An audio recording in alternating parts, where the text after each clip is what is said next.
News చూస్తున్నాం. తెలంగాణ రాష్ట్రంలో అధికారంలోకి వచ్చిన కాంగ్రెస్ పార్టీ సీఎం అభ్యర్థిపై కసరత్తును మొదలుపెట్టింది.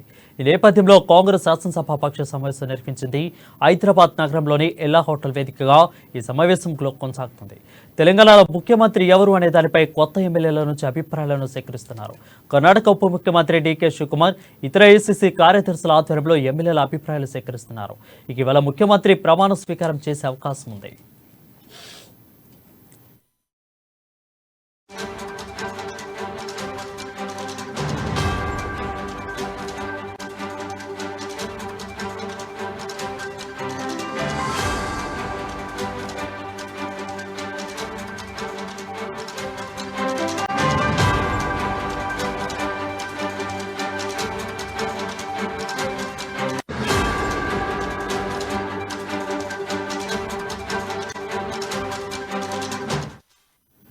న్యూస్ చూస్తున్నాం. తెలంగాణ రాష్ట్రంలో అధికారంలోకి వచ్చిన కాంగ్రెస్ పార్టీ సీఎం అభ్యర్థిపై కసరత్తు మొదలుపెట్టింది.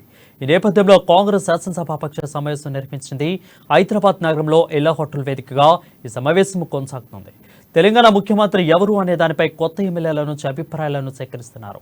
కర్ణాటక ఉప ముఖ్యమంత్రి డీకే శివకుమార్, ఇతర ఏఐసీసీ కార్యదర్శుల ఆధ్వర్యంలో ఎమ్మెల్యేల అభిప్రాయాలు సేకరిస్తున్నారు. ఇవాళ ముఖ్యమంత్రి ప్రమాణ స్వీకారం చేసే ఛాన్స్ ఉంది.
న్యూస్ చూస్తున్నాం. తెలంగాణ రాష్ట్రంలో అధికారంలోకి వచ్చిన కాంగ్రెస్ పార్టీ సీఎం అభ్యర్థిపై కసరత్తు మొదలుపెట్టింది.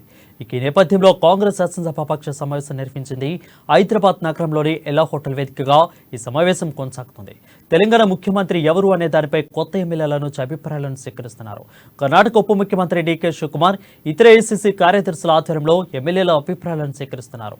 ఇటీవల ముఖ్యమంత్రి ప్రమాణ స్వీకారం చేసే అవకాశం ఉంది. దీనిపై మరింత సమాచారం మా ఇన్పుట్ ఎడిటర్ శ్రీనివాస్ అందిస్తారు. లైవ్ ద్వారా శ్రీనివాస్, చెప్పండి, దీనిపై అప్డేట్స్ అండి.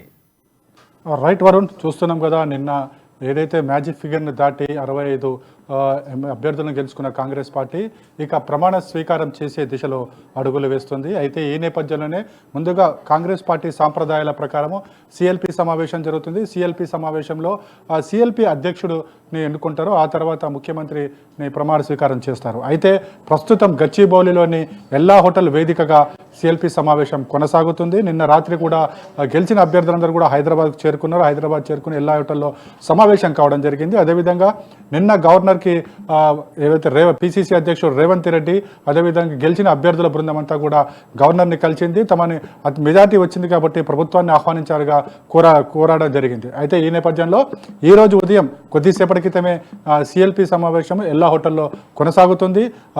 డీకే శివకుమార్, కర్ణాటక ఉప ముఖ్యమంత్రి డీకే శివకుమార్తో పాటుగా ఏఐసీసీ పరిశీలకులందరూ కూడా ఈ సమావేశంలో పాల్గొంటున్నారు. అదేవిధంగా గెలిచిన అభ్యర్థులందరూ కూడా చేరుకోవడం జరిగింది. ముఖ్యంగా చూసుకుంటే కనుక ఈ సమావేశంలో సిఎల్పి నేతను ఎన్నుకుంటారు. సిఎల్పి నేతనే ముఖ్యమంత్రిగా ప్రమాణ స్వీకారం చేస్తారు. అయితే ప్రధానంగా చూసుకుంటే కనుక ఈ సిఎల్పి సమావేశంలో ఎవరో ముఖ్యమంత్రిగా ఉంటారు అనే దాని మీదనే ఈ చర్చ జరగబోతుంది. అయితే అన్ని అభ్యర్థులు ఎవరైతే ఉన్నారో ప్రతి అభ్యర్థి అభిప్రాయం కూడా తీసుకుంటారు. అభ్యర్థులు దాన్ని బట్టి మెజారిటీ ఎవరి మీద మొగ్గు చూపుతారో వారికి ముఖ్యమంత్రి అధికారం కట్టబెట్టే అవకాశం ఉంది. అయితే మనకున్న సమాచారం ప్రకారం చూసుకుంటే కనుక 50 మంది ఎమ్మెల్యేలు రేవంత్ రెడ్డికి అనుకూలంగా ఉన్నారని చెప్పేసి నిన్ననే ఒక సమాచారం వచ్చింది. వీళ్ళంతా కూడా తీర్మానం చేసుకున్నారు రేవంత్ రెడ్డిని ముఖ్యమంత్రిగా చేయాలి అని చెప్పేసి. అదేవిధంగా 88 నియోజకవర్గాల్లో రేవంత్ రెడ్డి సుడిగాలి పర్యటన చేసి పార్టీని గెలిపించేందుకు రేవంత్ రెడ్డి కారణం అయ్యారు. కాబట్టి ముఖ్యమంత్రిగా రేవంత్ రెడ్డికి అవకాశం ఇవ్వాలి అని చెప్పేసి కూడా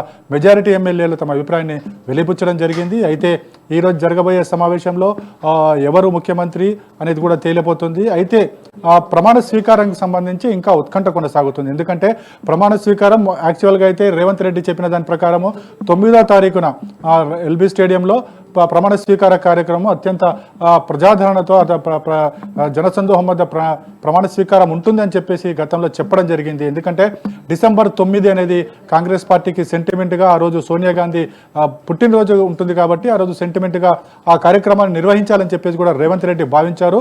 ఆ రోజు తెలంగాణను సోనియాకి కానుకగా ఇవ్వబోతున్నట్లు కూడా రేవంత్ రెడ్డి ప్రకటించడం జరిగింది. కానీ ఇన్ని రోజులు అంటే ప్రభుత్వము ఏర్పడే రాష్ట్ర పార్టీ గెలిచిన తర్వాత, పీసీసీ గెలిచిన తర్వాత ఇన్ని రోజులు దూరం పెట్టడం సరికాదని చెప్పేసి రాజకీయ నిపుణుల సలహా మేరకు ఈరోజు కానీ లేదా 5-6 తేదీలలో కానీ ముఖ్యమంత్రి, ఉప ముఖ్యమంత్రి లేదా ముఖ్యమంత్రి, హోంమంత్రిగా అలా ఇద్దరు ప్రమాణ స్వీకారం చేసే అవకాశాలు ఉన్నాయని చెప్పేసి పార్టీ నుంచి వస్తున్న మనకు సమాచారం. ఒకరు ముఖ్యమంత్రిగా, మరొకరు ఉప ముఖ్యమంత్రి లేదా హోంమంత్రిగా ప్రమాణ స్వీకారం చేస్తారని చెప్పేసి కూడా తెలుస్తుంది. అయితే అది ఈ రోజా లేకపోతే 5-6 తేదీల్లో అనేది కూడా తెలియాల్సి ఉంది. ఎందుకంటే ఇప్పటికే గవర్నర్ కార్యాలయానికి సంబంధించి సమాచారం అయితే ఎప్పుడు ప్రమాణ స్వీకారం చేస్తారనే సమాచారం అయితే ఇంతవరకు ఇవ్వలేదు. అయితే ఇప్పుడు జరుగుతున్న సిఎల్పి భేటీ తర్వాత ప్రమాణ స్వీకారానికి సంబంధించిన డేట్లు ఇవ్వబోతారు.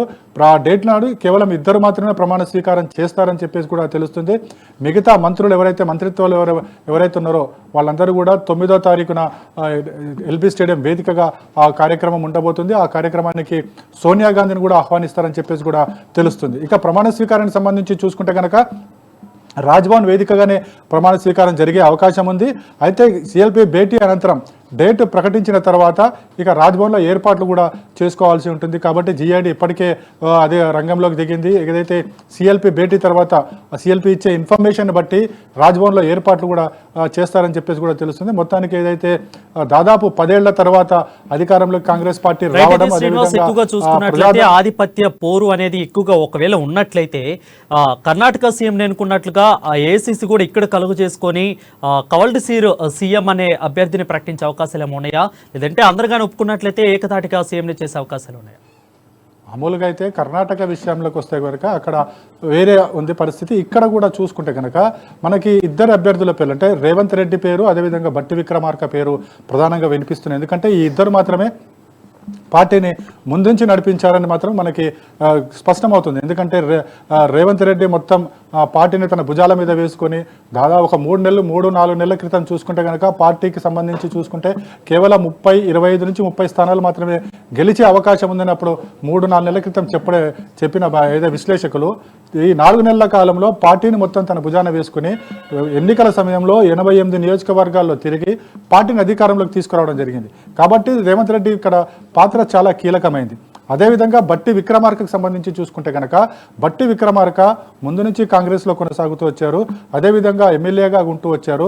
మంత్రి పదవిని కూడా చేసిన అనుభవం ఉంది. సో కాంగ్రెస్లో సీనియర్ నాయకుడు.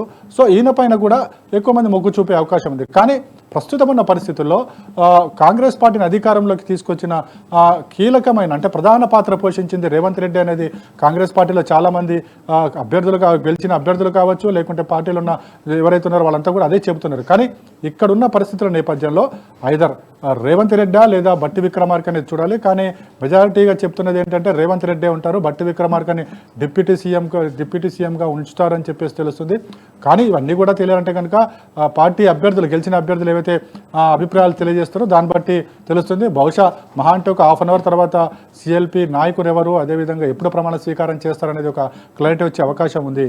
వరుణ్, ఎడితి శ్రీనివాస్, మొదటిగా చూసుకున్నట్లయితే వార్తలు 9వ తారీఖున ప్రమాణ స్వీకారం ఉంటుందని అయితే వార్తలు ఎక్కువగా వచ్చాయి.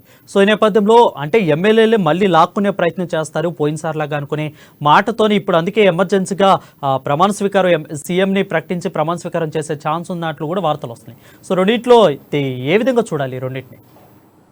వరుణ్, ఒకటి ఎందుకంటే కాంగ్రెస్ పార్టీకి సంబంధించి చూసుకుంటే కూడా ఇప్పుడు 65 మంది ఎమ్మెల్యేలు కాంగ్రెస్ పార్టీకి అంటే మెజారిటీ మ్యాజిక్ ఫిగర్ని దాటి ఇంకో 5 మంది ఎమ్మెల్యేలు ఎక్కువగానే ఉన్నారు.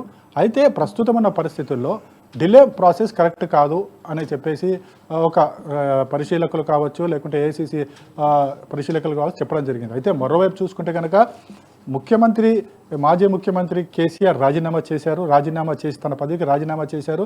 ప్రభుత్వం నడవాలంటే కనుక ఖచ్చితంగా ముఖ్యమంత్రి ఉండాలి, పాలనలో నిర్ణయాలు తీసుకోవాలి ఎప్పటికప్పుడు. మనకి నిన్న చూసుకుంటే కనుక ఈరోజు 4వ తారీఖు అంటే మరో 5 రోజులు పొడిగించడం అనేది పాలనలో ఇది కరెక్ట్ అయిన విషయం కాదు. ఎందుకంటే ఏ రోజుకు ఆ రోజు ముఖ్యమంత్రి నిర్ణయం తీసుకోవాల్సి ఉంటుంది, ప్రభుత్వమే నిర్ణయం తీసుకోవాలి. ఏ నిర్ణయాలు తీసుకోవాలన్నా ప్రభుత్వం ముఖ్యమంత్రి లేదా మంత్రులదే బాధ్యతగా ఉంటుంది. కాబట్టి ఇలా 5 రోజుల పాటు ప్రభుత్వ పాలన అనేది స్తబ్దుగా ఉండిపోతుంది. ఇలాంటి పరిస్థితి కరెక్ట్ కాదు అని చెప్పేసి కూడా ఏదైతే మనకి రాజ్యాంగం చెబుతుంది, బ్యూరోక్రాట్లు చెప్తున్నారు, రాజకీయ పరిశీలకులు కూడా చెప్తున్నారు. అంటే లా అండ్ ఆర్డర్ సమస్య వస్తే ఎవరు చూసుకోవాలి? ఒకవేళ ముఖ్యమంత్రి లేకపోతే కనుక చూసుకోవడం కష్టం. అయితే మాజీ ముఖ్యమంత్రి కేసీఆర్ రాజీనామా చేసి ఆపద్ధర్మ ముఖ్యమంత్రి కొత్త ముఖ్యమంత్రి వచ్చేంత వరకు కొనసాగుతున్నప్పటికీ కూడా ముఖ్యమంత్రి నిన్న రాజీనామా లేఖను పంపించేసిన తర్వాత కేసీఆర్ ఫామ్ హౌస్కి వెళ్ళిపోయారు. అంటే ఇక్కడ రాష్ట్ర పాలన అనేది స్తబ్దుగా ఉండిపోయే అవకాశం ఉంది. సో అలాంటి పరిస్థితులు కరెక్ట్ కాదు. ఎందుకంటే 24 గంటలు ముఖ్యమంత్రి లేకుండా ఉండకూడదు పాలన ఏ రాష్ట్రం కూడా. సో ముఖ్యమంత్రి లేకుండా ఉండడం కరెక్ట్ కాదనే ఒక ఉద్దేశంతోనే ఇప్పుడు ఆపద్ధర్మ ముఖ్యమంత్రిగా కేసీఆర్ కొనసాగుతున్నప్పటికీ కూడా పాలనలో ఏ విధంగా కల్పించుకునే అవకాశం లేదు. ఖచ్చితంగా కాంగ్రెస్ గెలిచిన పార్టీ అవుతుందో ఆ పార్టీ తన అధికారాన్ని స్టార్ట్ చేయాల్సి ఉంటుంది. కాబట్టి బహుశా ఈరోజు లేదా రేపులోగా ఇద్దరు మాత్రం ఖచ్చితంగా ప్రమాణ స్వీకారం చేస్తారని చెప్పేసి అంటున్నారు. చేసిన తర్వాత మిగతా మంత్రులు ఎవరైతే ఉన్నారో, మిగతా ఎవరైతే తీసుకోవాలనుకున్నారో మంత్రివర్గంలో వాళ్ళందరూ కూడా 9వ తారీఖున ప్రమాణ స్వీకారం చేసే అవకాశాలు ఉన్నాయని మాత్రం ఇప్పటివరకు పార్టీ వర్గాలు చెబుతున్నాయి. వరుణ్, అయితే ఎక్కువగా సిఎల్పి సమావేశమేనా లేదంటే ఇంకా ఏమైనా అంశాలను దీంట్లో చర్చించే అవకాశాలు ఏమైనా కనిపిస్తున్నాయి శ్రీనివాస్? అదే సిఎల్పి భేటీలో ప్రధానంగా మనం చూసుకోవాల్సింది సిఎల్పి నేత ఎన్నిక, అదేవిధంగా ప్రమాణ స్వీకారం ఎప్పుడు చేస్తారు, అదేవిధంగా మంత్రులు ఎవరెవరికి మంత్రి పదవులు ఇస్తారనేది కూడా చూడాలి.